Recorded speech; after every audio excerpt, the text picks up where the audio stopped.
இப்போ தங்க விலை இறங்கிட்டு இருக்கு, நாமளே முடிவு பண்ணக்கூடாது. ஏன்னா தங்கம் விலை நவ் ஃபாலிங் நைஃப், இது எவ்வளோ தூரம் போகும்? அப்போ தங்கம், வெள்ளி, நிப்டி பீஸ் அல்லது கோல்டு பீஸ், சில்வர் பீஸ் வாங்கணும்னா இப்போ தங்கம் வந்து இறங்கிட்டு இருக்கு, வாங்கலாமாங்கிறதும் முடிவெடுக்க முடியாது. ஏன்னா நல்ல ஹை லெவலில் போயிட்டு ப்ராஃபிட் புக் ஆகி கீழே வந்துக்கிட்டு இருக்கு. எல்லாத்துக்குமே டெக்னிக்கலில் டூல்ஸ் இருக்குது. அதை முறையாக ஃபாலோ பண்ணி தான் நம்ம வந்து எந்த முடிவும் எடுக்கணும். முதலீடாக இருந்தாலும் வர்த்தகமாக இருந்தாலும். அப்போ முதலீடாக இருக்கிற பொழுது இன்னும் கூடுதல் கவனம் செலுத்தணும். கூடுதல் கவனம் எப்படி செலுத்தணும் அப்படின்னு கேட்டிங்கன்னா, ஒரு பங்கை வாங்குற போது பங்கை வந்து தீர்மானிக்கிறதுக்குன்னு சில காரணிகள் இருக்குது. வெறும் பிஇ வச்சு மட்டும் முடிவு பண்ண முடியாது. அதனால் 82ல் இருக்கிற ஸ்டாக் வந்து ஏறிக்கிட்டு தான் இருக்குது.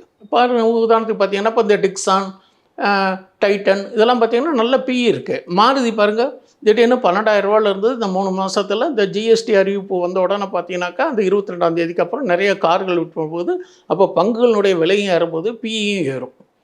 வெறும் பிஇ வச்சு முடிவு பண்ணக்கூடாது. ஒரு பங்கை தேர்ந்தெடுக்கும் பொழுது அந்த இயர் ஹை லோ கிட்ட இருக்கான்னு பார்க்கணும்.